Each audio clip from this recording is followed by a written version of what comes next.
Kan lah kayu glowing lo banyak new tu. Iko wajah biasanya anak banyak miskin. Siapa yang mau menikahi dia? Ya enggak? Siapa yang mau mengayomi dia kasih belanja dia anak-anaknya banyak, dia pun tak bisa mencari, tak punya mata pencarian tu. Maka laki-laki yang mapan lah yang menikahi dia tu. Untuk belawa aben di siku. Kecik ibu tadi, kecik isteri tu. Onde pak, ambu ampek, kau saya dah taben yang bono pak. Apa tambah lu ampek lagi. Kau ibu bawa saya yang diinduknya kamari bahan. Jadi siapa itu pak? Kok itu ibu tu pak? Oh, jadi pak nak kanda ado pikir-pikir jadi lo pak. Jadi, gitu.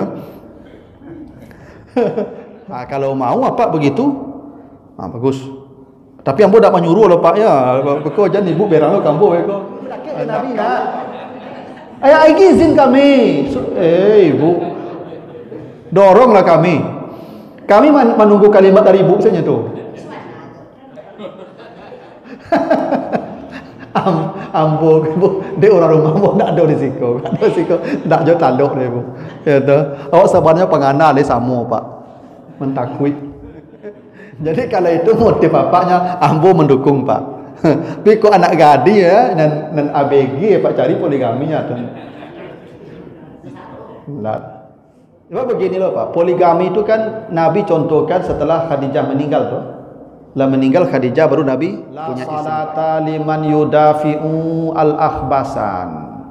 Tidak boleh salat menahan dua yang mereka setiap hari mungkin akan junub, setiap saat akan junub nanti itu. Bagaimana kalau mereka tidak paham mandi junub, salat mereka sudah wajib tuh dan ditolak terus salat mereka sampai sekian puluh tahun. Siapa tanggung jawab di akhirat tuh? Ibu, bapak.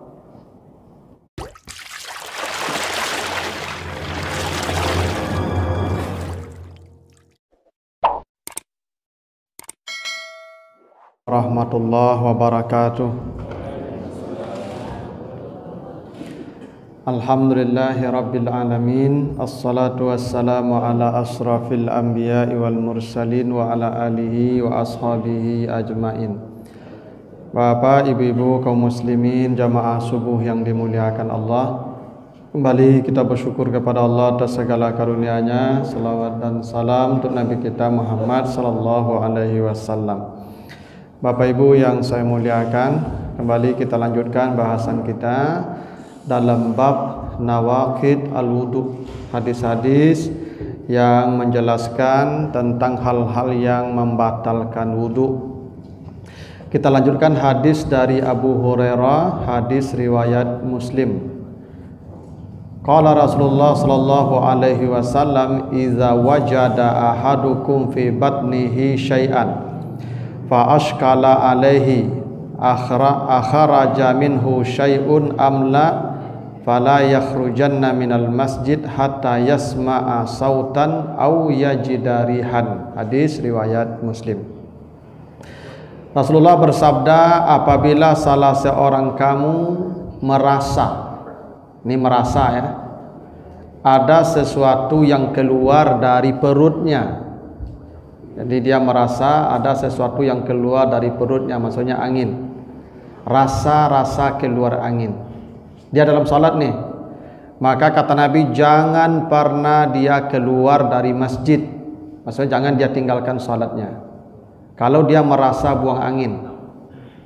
Jangan dia keluar dari masjid, artinya jangan dia tinggalkan salatnya sampai dia mendengar bunyi atau mencium aroma.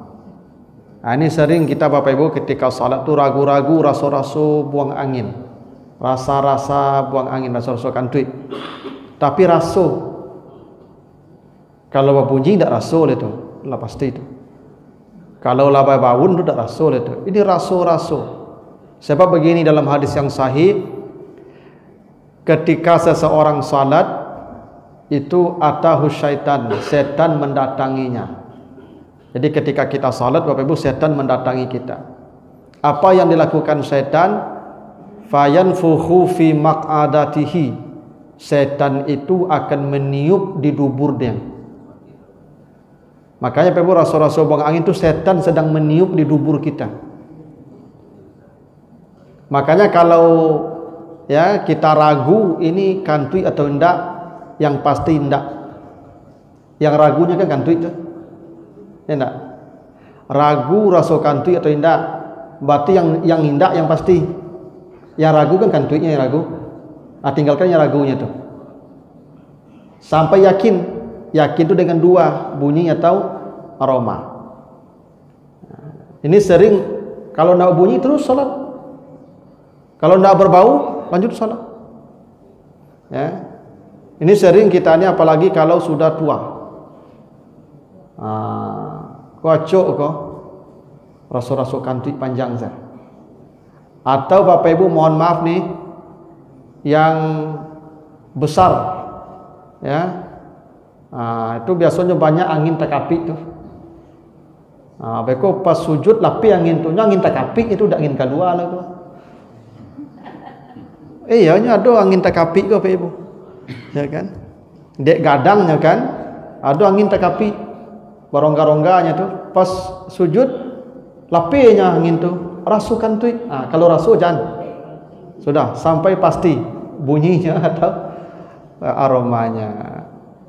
Jadi begitu kalau Bapak Ibu ragu kantui atau indak, indaknya ambil yang pasti indak, yang ragu kantuinya. Sama Bapak Ibu salat ragu lah naik kate 3 atau ampe. Yang pasti 3 baru tuh. Enak.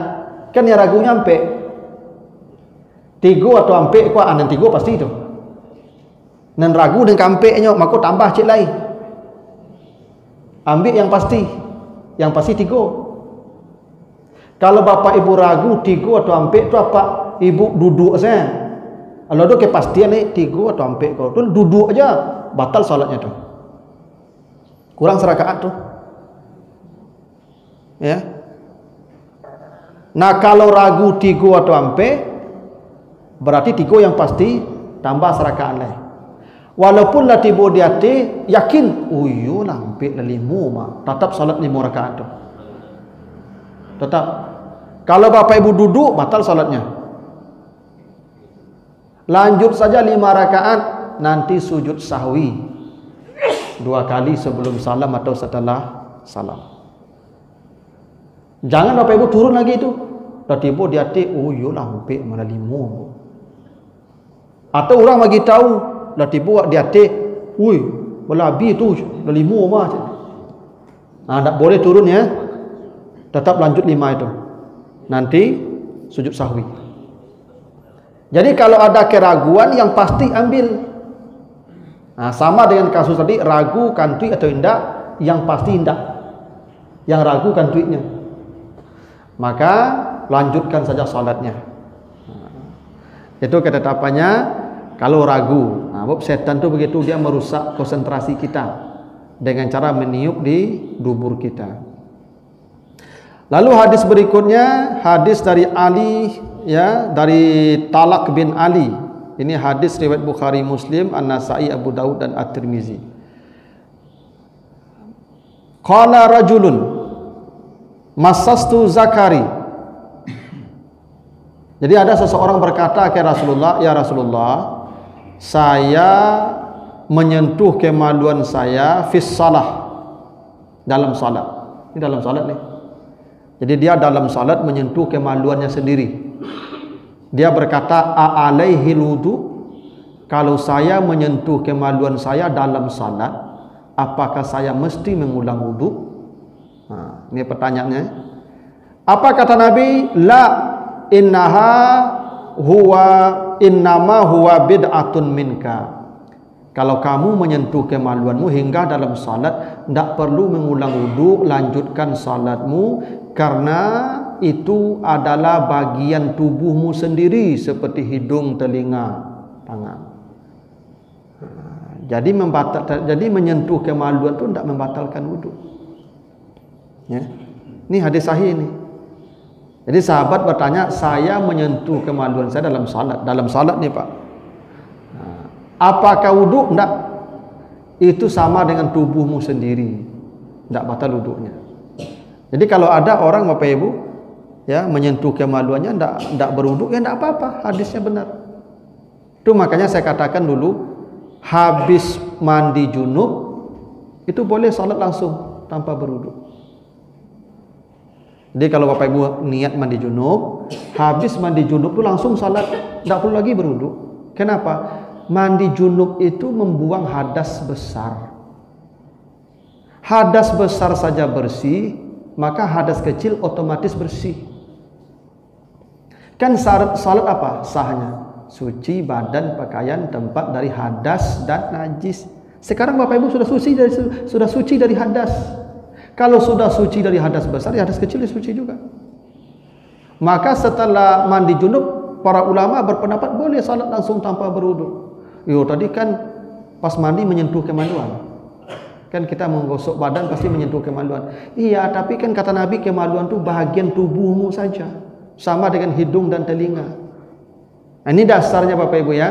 Orang yang berpendapat bahwa menyentuh kemaluan tidak membatalkan wudu.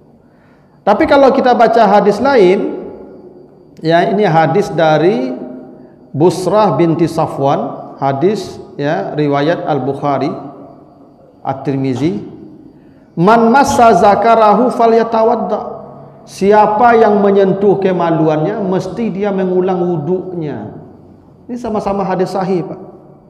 Yang tadi bertanya, ya toh, siapa kalau saya menyentuh kemaluan saya ulang wudu? Enggak, lanjut salatnya. Tapi yang ini kata Nabi, siapa yang menyentuh kemaluannya falyatawadda, dia mesti mengulang wudunya. Akan bertentangan hadis ini, Pak Ibu. Ya toh? Banyak hadis yang begitu tuh, Pak Ibu, yang sepertinya bertentangan. Tapi dia tidak bertentangan kalau kita lihat konteksnya.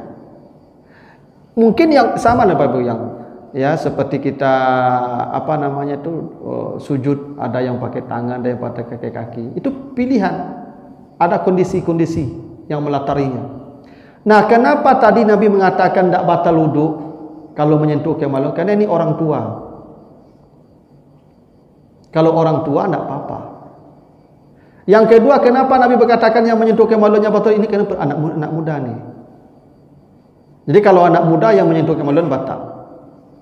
Jadi sebenarnya Bapak Ibu, batal tidak batalnya wudu seseorang karena menyentuh kemaluannya itu ada gejolak. Kalau dia menyentuh dengan gejolak batal. Kalau dia menyentuh tidak ada gejolak, biasa saja. Sama juga ibu menyentuh perempuan atau apa menyentuh laki-laki, saya menyentuh ibu atau ibu menyentuh saya. Kalau di antara kita tidak ada gejolak, tidak batal. Tapi kalau ada di antara kita gejolak, baik ibu atau saya, maka batal. Siapa yang ada gejolak, maka batal. Jadi persentuhan itu adalah dampak persentuhan itu yang membatalkan, bukan persentuhan itu. Sama juga dengan menyentuh kemaluan tadi. Makanya kalau gejolak muncul, maka dia batal. Kalau tidak ada gejolak menyentuh kemaluan, tidak batal. Nah, tapi kalau saya lebih memilih untuk hati-hati, batal. Ulangi wudunya untuk hati-hati.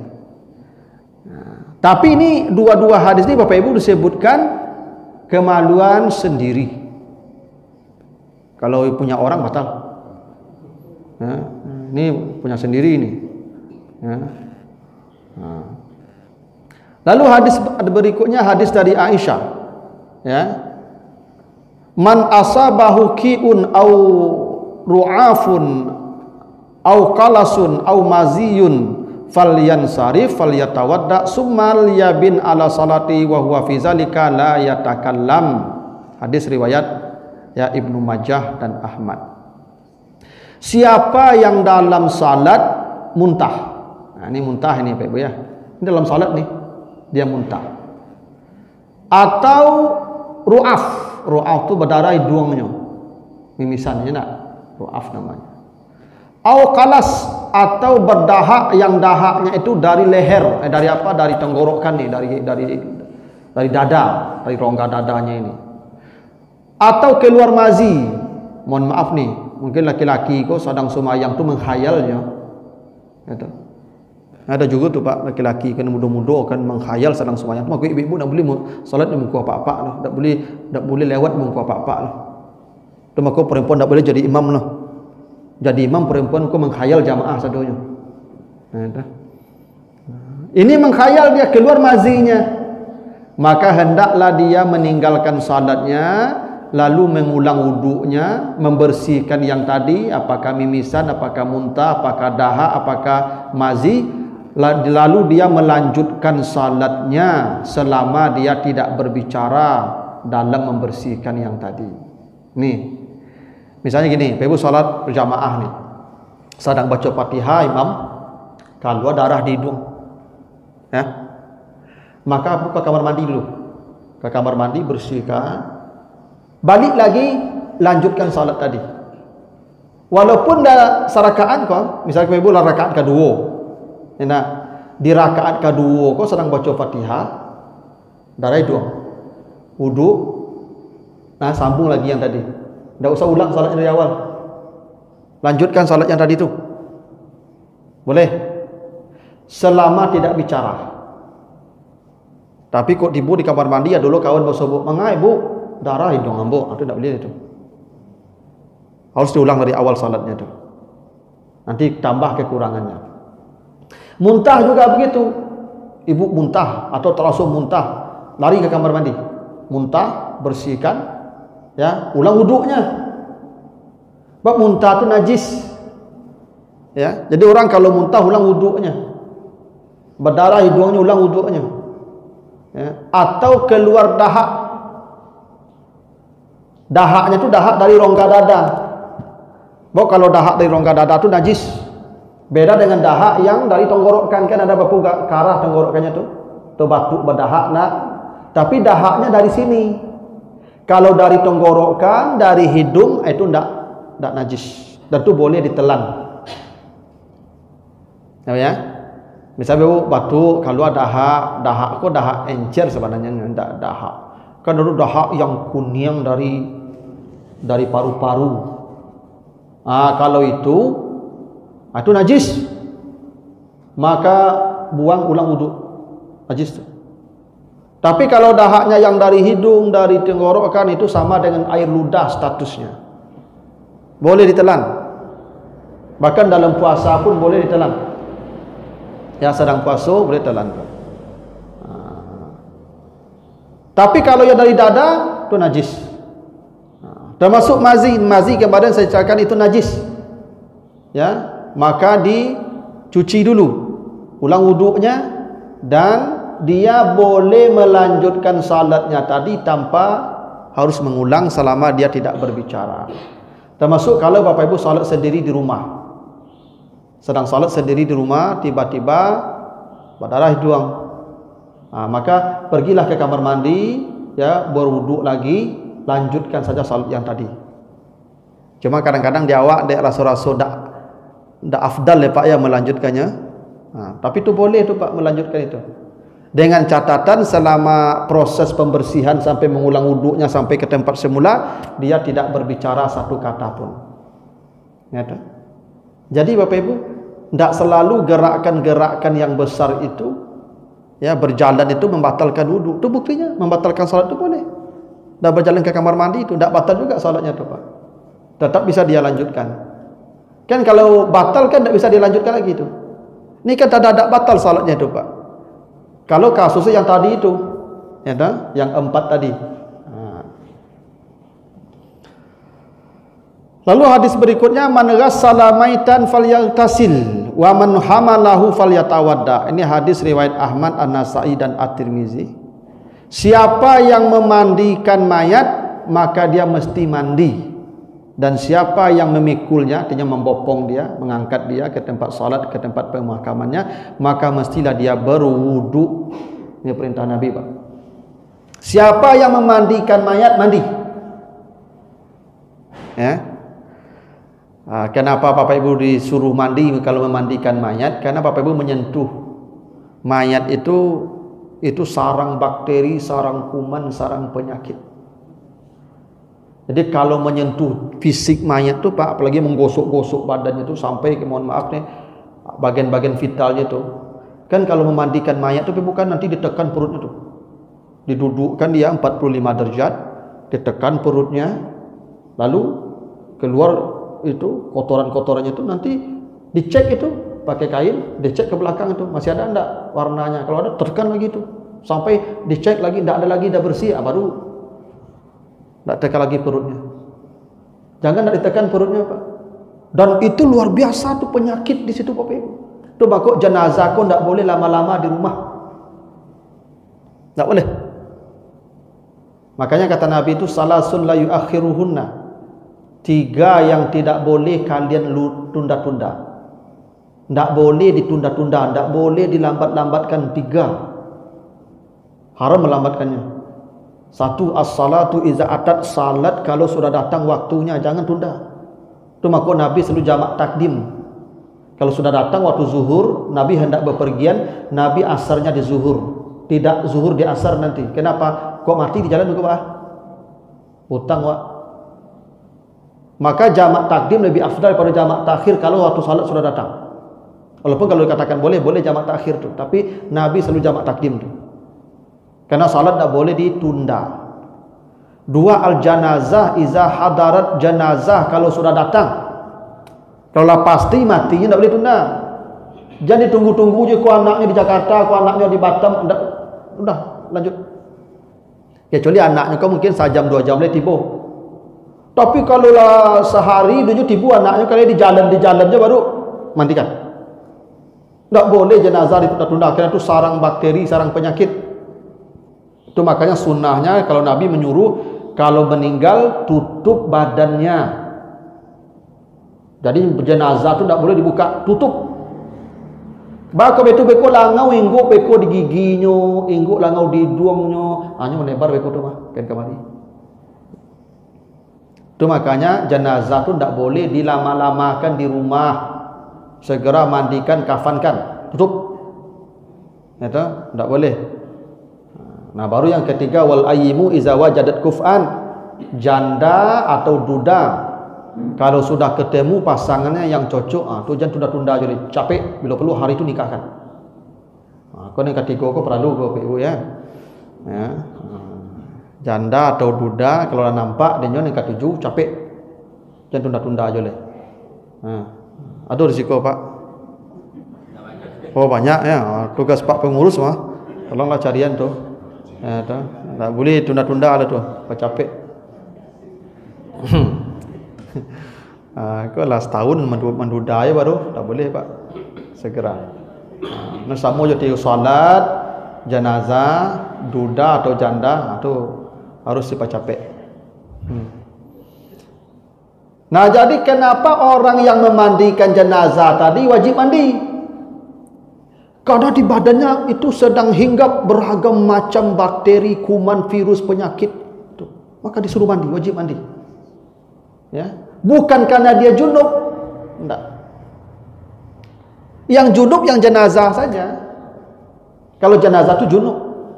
Nah, kita yang memandikan itu karena bersentuhan dengan sarang kuman dan sarang penyakit, maka kita mandi.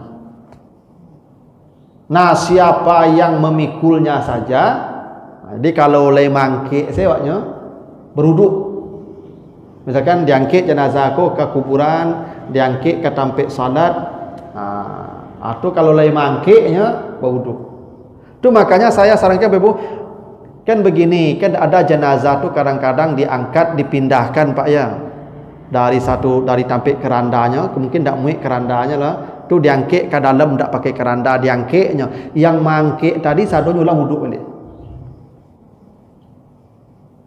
Tak begitu perintahnya. Kalau dia mengangkat jenazah, falyatawadda. Ya tak? Di situ begitu disunahkan begitu. Ya, tadi kan nyala wuduk. Kini nyangkit jenazah ko. Maka kata Nabi, faman hamalahu, siapa yang memikul atau mengangkatnya, falyatawadda. Ya, begitu. Bukan wuduknya batal, tapi begitu aturannya. Ya, dia hendaklah mengulang wuduknya. Nah, lalu hadis berikutnya, hadis dari Abdullah bin Abi Bakar, hadis riwayat An-Nasai dan Ibnu Hibban, Allah yamassal Quran illa tahirun. Tidak boleh menyentuh Al-Quran itu kecuali yang bersuci. Tahir itu yang suci. Jadi makanya Bapak Ibu menyentuh Quran itu berwuduk. Tidak boleh dalam keadaan junub. Apalagi haram itu hukumnya itu. Menyentuhnya pun harus dalam keadaan bersuci. Itu kenapa Bapak Ibu membaca Al-Quran itu yang paling baik dengan mushaf, bukan dengan HP. Bapak Ibu tidak usah baca Quran, memegangnya itu sudah berpahala. Karena Bapak Ibu disyaratkan memegangnya itu suci. Suci itu syarat orang beribadah, ya enggak? Kan syarat beribadah suci kan? Kalau memegang Al-Quran itu harus suci, itu artinya memegang Al-Quran itu adalah ibadah. Belum membacanya. Kalau di HP tidak ada nilai ibadahnya. Kita megang HP, tidak megang Quran. Walaupun ada di sini Al-Quran, tapi namanya itu memori, program, bukan mushaf. Ya. Itu kenapa Bapak Ibu sebisa mungkin kalau Bapak Ibu baca Quran, bacalah dengan mushaf. Karena memegangnya itu pun sudah berpahala. Nah, itu adalah alasannya kenapa kalau HP ini bisa masuk ke kamar mandi. Kalau Quran jangan bawa ke kamar mandi, karena kamar mandi itu bukan tempat suci. Ya. Al-Quran tidak boleh bawa ke kamar mandi, Pak Ibu. Dia bukan tempat suci, dia harus dipegang oleh yang suci, dibawa ke tempat-tempat suci. Ya. Kalau HP boleh bawa kamar mandi, karena ini program dak Quran. Kalau yang di HP sama juga kapal ambo, Pak Ibu, di kapal ambo kok dulu Quran, Pak Ibu, walaupun tidak banyak. Nah, makanya ambo kalau masuk kamar mandi kapal ambo tadi bawa Pak Ibu, tidak pernah bertinggal di luar. Nah, kan. Sama aja HP, bawa HP kok jadi tinggal di luar, ambil orang. Kalau Quran tinggal di luar. Ya, kalau mushaf Bapak Ibu bawa tinggalkan di luar dulu. Ya, di mana taruh pokok di luar kamar mandi karena dia suci. Karena begitu adabnya dengan Al-Quran tuh, menyentuhnya pun harus suci. Nah, itu kenapa ya Bapak Ibu zaman sekarang ada orang beralasan, Pak Ustaz, ambo kalau baca je Quran tuh ya mushaf tuh tak nampak dah ambo lah. Kalau baca ambo je HP ko kan pakai sinar tuh, pakai ada cahayanya tuh. Lebih berhasil ya tidak apa-apa juga, tapi rugi saja. Rugi saja kalau tidak pakai Quran bacanya. Ya, karena itu bahagian daripada ibadah. Memegangnya itu sudah bahagian daripada ibadah. Nah, apalagi membacanya. Oke. Sampai sini dulu ada pertanyaan Bapak Ibu. Silakan Pak. Pertama itu Pak, buang angin tadi Pak. Banyak tadi hadis-hadis hanya meringankan kita Pak, jangan nggak usah wudu lagi, bisa dipertahankan, atau sepanjang dia nggak bunyi sama bau itu aman gitu. Tapi bagi kita yang sholat Pak, itu berjuang tuh Pak, mempertahankan nggak keluar, nggak bunyi lagi gitu. Kalau keluar saya nggak tahu ya, nggak bunyi, kita pertahankan Pak. Sampai kita duduk terakhir masih berjuang. Begitu assalamualaikum bunyi deh Pak, bunyi keras gitu. Iya. Jadi apakah ada hadis mengatakan lebih baik berwudu lah, ulang wudu lagi lah daripada mempertahankan itu? Itu yang pertama. Yang kedua itu Bapak menyinggung mandi wajib. Dulu saya sudah minta juga Pak, kapan kita masuk materi ini? Iya, karena di sana ada tata cara, ada adabnya, ada rukun-rukunnya, macam-macam Pak ya. Yang ketiga tadi Bapak bilang janda dan duda tadi. Ada janda, ada duda. Kalau itu diketemukan, klop Pak ya. Ada janda, ada yang sudah punya istri Pak. Kan ada hadis mengatakan kita tuh menyayangi anak yatim dan janda-janda. Nah, hadisnya gitu yang saya ingat saya Pak. Jadi boleh nggak maksud saya antara yang sudah punya istri ini mengawini janda, tujuannya kan baik Pak. Melindungi, apalagi menafkahi, sosialnya terangkat. Nah itu Pak, mohon penjelasannya tiga. Oke, yang ketiga ini menarik nih. Ya, kan janda-janda tuh jarang yang mau menikahi dia. Ya toh? Apalagi yang punya anak banyak. Kan jarang tuh yang mau menikah dengan janda tuh. Ya kan? Kalau kecuali janda kaya. Kalau janda kaya banyak yang mau tuh. Apalagi glowing. Kan lah kayu glowing loh, banyak new tuh. Iko wajah biasanya anak banyak miskin, siapa yang mau menikahi dia? Ya enggak? Nah, boleh enggak kita yang punya istri menikahi dia? Justru bukan boleh Pak, paling bagus. Kalau bisa, you betu Pak.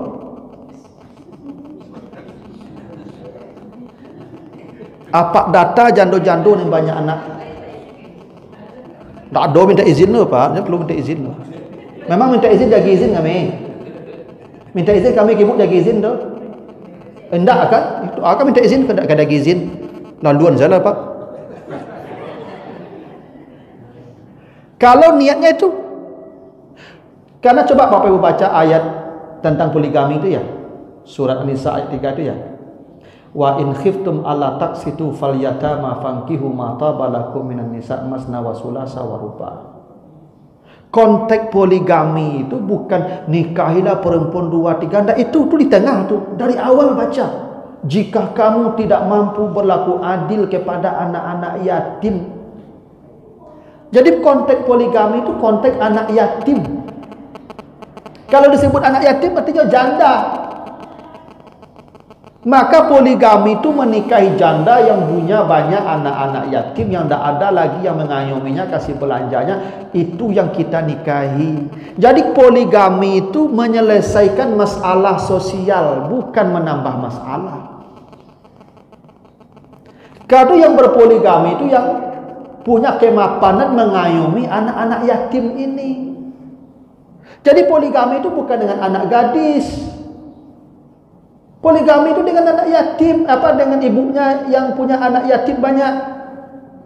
Itu harusnya Pak. Siapa yang mengayomi dia, kasih belanja dia, anak-anaknya banyak, dia pun tak bisa mencari, tak punya mata pencarian tu. Maka laki-laki yang mapanlah yang menikahi dia tu untuk mengayomi mereka.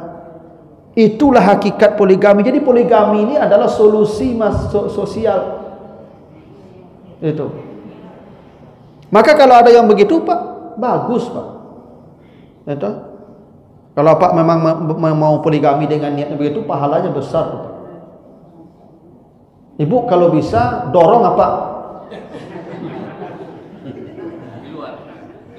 Ya dorong beliau. Bukan dorong keluar rumah ada poligami, kita jangan pulangnya lah itu loh. Pak, kau ada nampak dia Pak jando yang punya anak banyak. Nah, selamatkanlah. Ada pernah sebuah, ini kejadian nyata Ibu. Saya dapat cerita dari salah seorang jamaah saya. Kejadiannya itu di Medan. Jadi ini nyata benar Pak, di Medan katanya. Saya dapat cerita dari jamaah saya. Jadi ada 2 orang yang berteman, akrab, bertetangga. Tetangga apa? Masing-masing ya punya anak 4. Jadi anaknya ku ampe. Anaknya ku samu gadang Pak, ampe-ampeknya. Dan seperti badu sanak tu ampe-ampeknya Pak.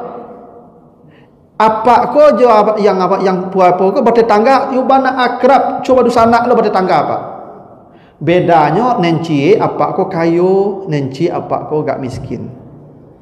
Tapi hidup yu bana akrab orang Pak. Suatu ketika matilah apa yang miskin tadi. Mati. Tinggal anaknya Pak. Susah hidup anaknya selapaknya mati. Ibunya tak pakai rajo. Dikala lo mengeceklah Pak tadi ke istrinya. Bu, wak cali apa aku tetangga awak yang mati apaknya tu. Agak susah bana anak-anaknya. Kecek apa tadi tu? Susah bana anak-anaknya. Kok wak baunya kamari anak-anaknya, awak aben disiko jadi anak awak. Tu kecek apa tadi ke istri itu dikala lo. Kok itu wak lakukan baannya Bu. Wak bau anaknya kamari bela wak aben disiko.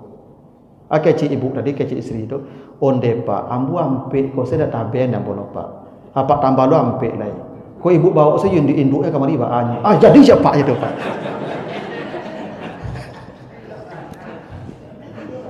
Apa? Kok citu ibu tu Pak? Oh, jadi Pak nak kanda ado pikir-pikir jadi lo Pak. Jadi. Gitu. Akhirnya nikah dia Pak tu. Gitu. Jadi memang konteksnya pemeliharaan anak yatim Pak. Itu. Kalau mau apa begitu? Bagus. Tapi ambo tak menyuruh loh Pak ya. Beko jan ibu berang lo kambo beko. Enggak, kalau bapak mau, itu motifnya, pahalanya besar. Kan kata Nabi, ana wa kafilul yatim kahataini fil jannah. Saya dan orang yang memelihara anak yatim itu seperti ini di surga. Ibu tak memelihara anak yatim banyak, induknya guys. Cuma ada kek Nabi di situ. Enggak. Bapak yang menikahi ibunya itu seperti ini dengan Nabi ini. Ibu yang memberi izin bapak menikah dengan ibunya itu begini dengan Nabi nanti itu. Enggak, ibu ingin mendakik je Nabi. Ibu ingin mendakik je Nabi nak. Cepat lama nak ibu jawab. Ibu ingin mendakik je Nabi nak. Ayah izin kami. Ibu. Doronglah kami. Kami menunggu kalimat dari ibu saja tu.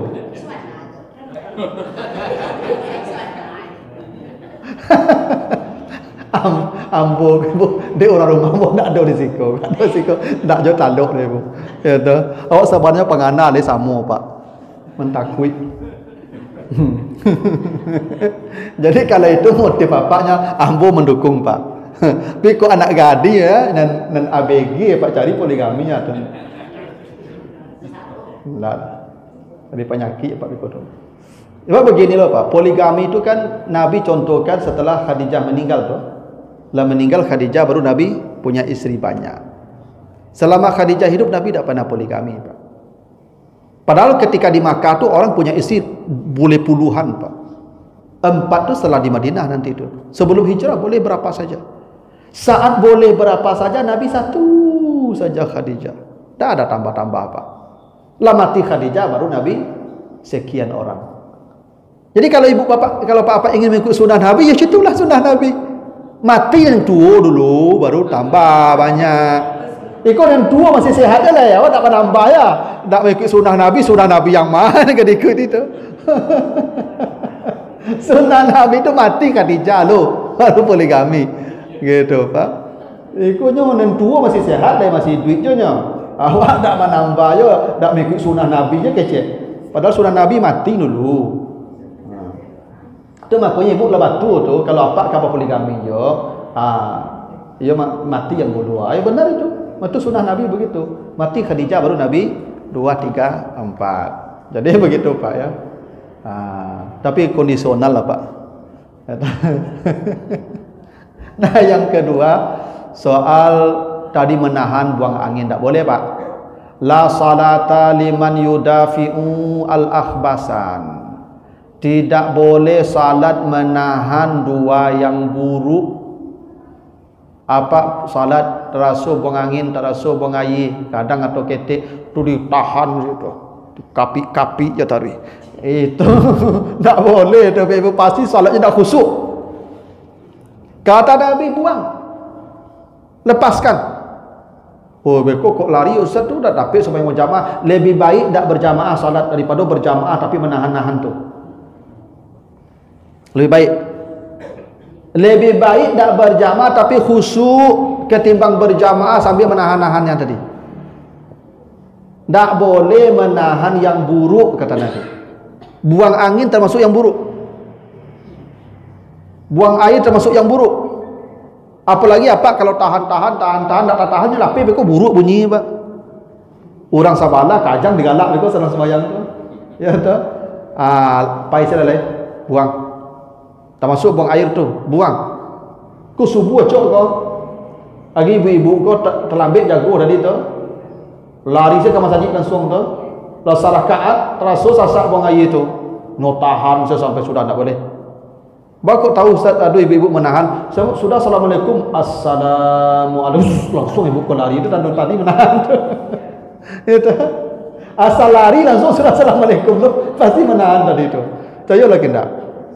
Nah, makanya lepaskan, tak boleh ditahan pak. Termasuk buang angin. Ya lari sajalah bapak keluar lagi buang. Ya toh ditahan-tahan tu tak bagus. Nah yang terakhir soal mandi junub. Ada 4 hadis lagi soal membatalkan wudhu. Setelah ini kita lanjut ke mandi junub nanti pak. Tapi mandi junub tu memang pembahasannya agak rigid ya, rinci. Tak bisa sambilan harus bertahap hadis-hadis yang kita baca.